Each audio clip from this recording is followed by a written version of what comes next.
When it comes to cryptozoology, no other name has been discussed more than Bigfoot. Of all the cryptids, sure, you have Mothman, Loch Ness Monster, the skunk ape. You even have the Thunderbirds. But Bigfoot is the name that's talked about the most.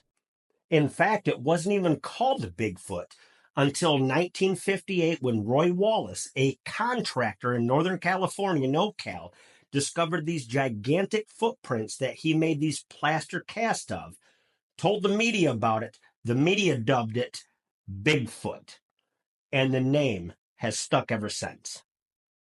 Before that, legends of this big, hairy, ape-like creature were Yowie, Sasquatch, Yeti, the abominable snowman. It wasn't until October 1967 that Bigfoot would come front and center, and that's what's known as the Patterson-Gimlin film. I'm not here to discuss the Patterson-Gimlin film.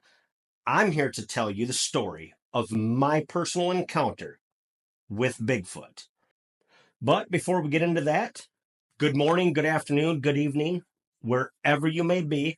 I'm your host, Mr. Biggs, blasting through your speakers from the great state of Michigan, the only place in the world. It's springtime now. We have more construction cones and barrels than we do people. I'm here to bring you true, scary, mysterious, and sometimes the most outrageous stories ever heard on the World Wide Web. Let's get into it.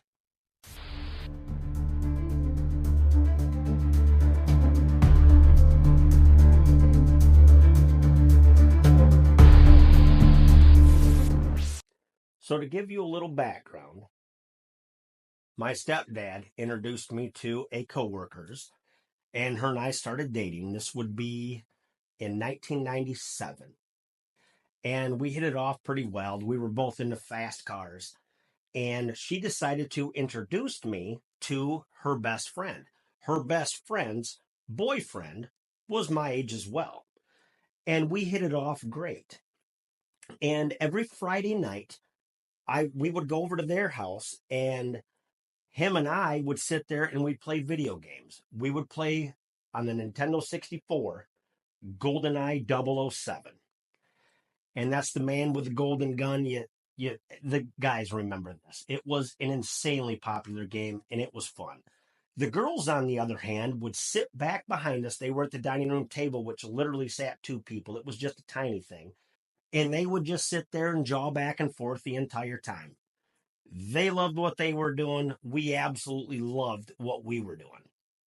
And we did that for months. And then one summer day, around midnight, 1 o'clock in the morning, my buddy turns to me and he says, I called him Bear. He was a big dude. He was 6 foot, 225, just solid piece of muscle. Bear turns to me and he says, hey, do you want to go two-tracking? I'm like, yeah, that sounds like a good time. So he turns back and he tells the girls, he's like, hey, do you want to do this? And they were all for it. So we set out. We had a couple miles to go. He drove a Ford Ranger. So the back seat on the Ford Ranger, they had these two back seats that the girls, because they were tiny, they faced each other. You're cooped up, but you faced each other. It is what it is. And we drove a few miles down to the local two-track, which was this gigantic forest. And when you came down this two-track, to give you an idea, it was so narrow that even a ranger brush was going up beside you. The trees at the very, those trees come up to the top. They created a canopy that if you were to shut your lights off, you can't see this far in front of your face. It's pitch black. God forbid you ever broke down out there. You're in trouble. You are literally Ray Charlesing it all the way out of there. There's nothing you can do. So we get out on this two-track, and we're having a good time, ups and downs and everything else, and we're talking. I'm sitting in the passenger seat, Bear's driving, and we're only doing 15 mile an hour maybe. I mean, we're going pretty slow. And your headlights kind of shine out in a V pattern if you've ever paid attention to them. They kind of come out in a V. And as we're driving along and we're sitting there talking and yucking it up and laughing, something catches the corner of my eye. And I look over at it. My heart sank. That's the life was taken out of me. I went into a panic mode is what I did. And is what I saw was a figure coming to cross us. But as it started to come into the field of our lights, it was huge, it was hairy, and it had a stride on it that had to have been 6 foot long. It was unbelievable. And as it's coming across them, bear, bear, bear, I'm freaking out.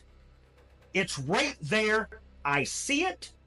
Bear sees it. The girls in the back turn and they put their focus on this monstrous thing. It's huge. It's hairy. It is running faster than anything you've ever seen. And as it cuts across the path, you got the full scope of how big this thing really was. The girls are screaming their heads off. I, MrBiggs, am screaming like a little girl. No joke. Full disclosure, I'm losing everybody in the vehicle's losing their mind. My buddy is screaming at the top of his lungs, and he matched the gas, and we're out of there. We're gone. It disappeared off into the side, and we fly a couple miles down, and we come out to this main road, and we turn. We've got to be 4 miles away from the place now. We stop. We get out. Bear and I get out of the vehicle. It's panic mode time. We're scared to death.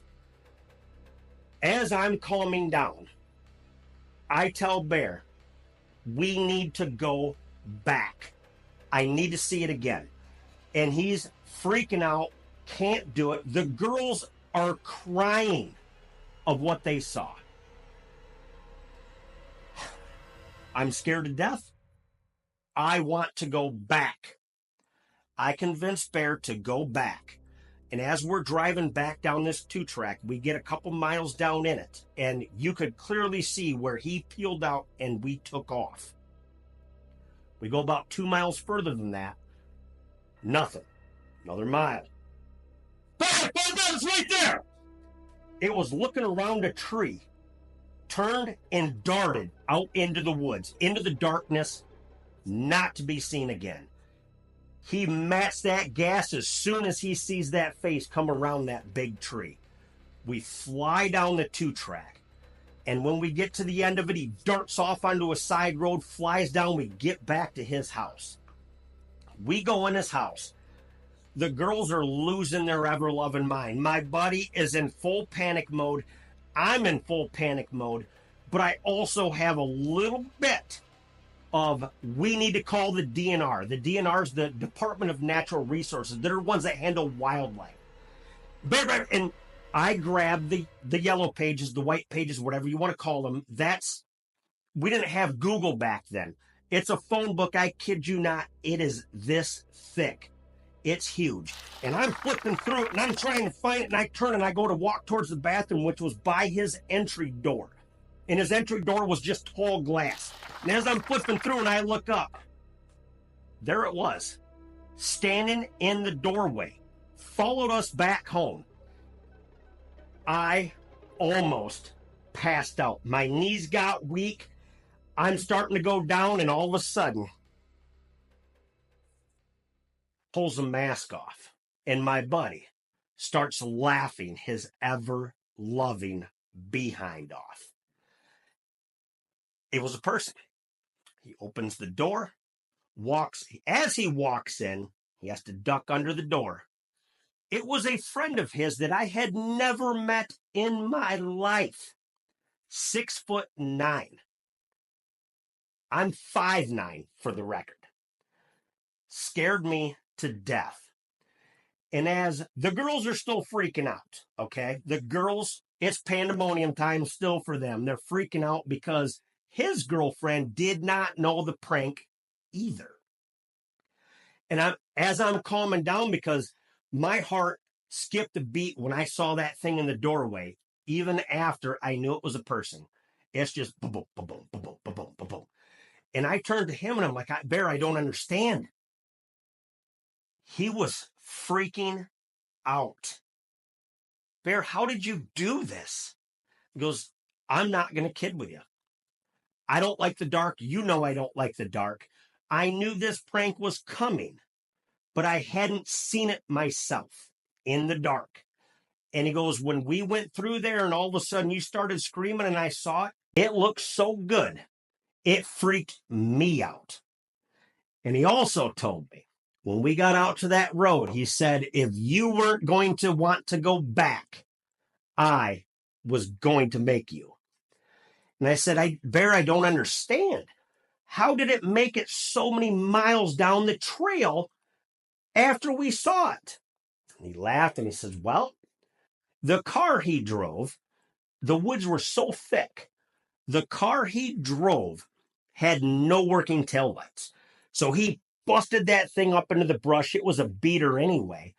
And he used our taillights and the headlights he could see shining the other direction to quick back up, start flying down. And once he knew we were far enough away, flip on the lights, drive to the next spot that he could bust through the brush and hide. That's how we saw him so far down. Now, if this was the end of the story, it would be still a great story, but it doesn't end there. I told Bear I have to be involved in this prank as well. And he said, okay, I'll put it together. I'll find somebody. And at this point, we had another friend that knew what had gone on. He was the only one that did. And for the sake of the story, I'm going to call him Steve. He'll know who he is if he ever sees this. And I said, Steve, I'm going to level with you.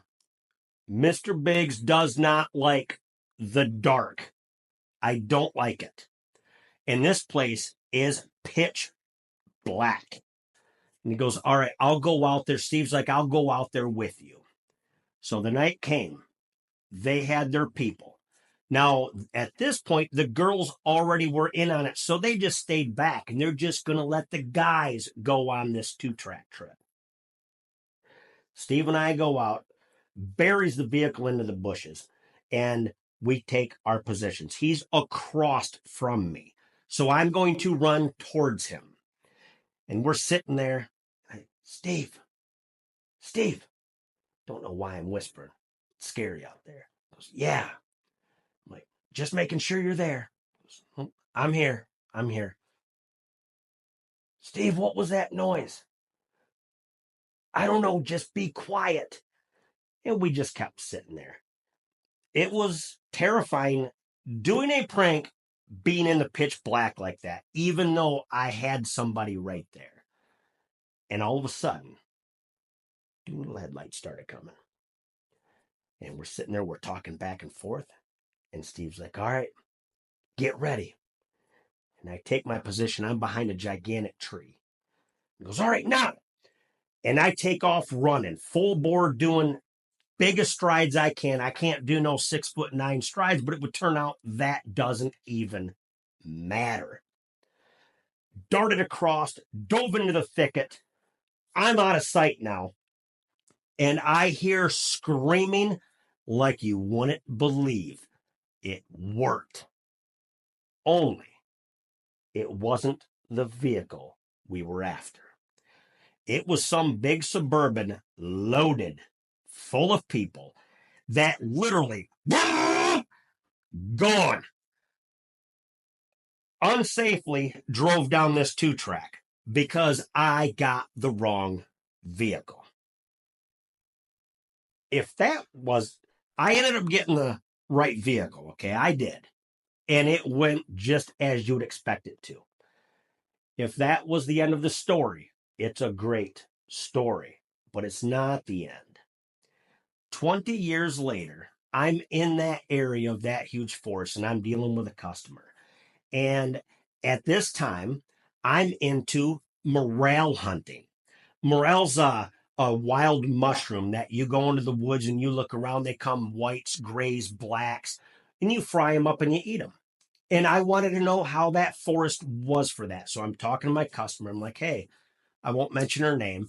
I'm like, do you know if such and such forest is good for morel hunting?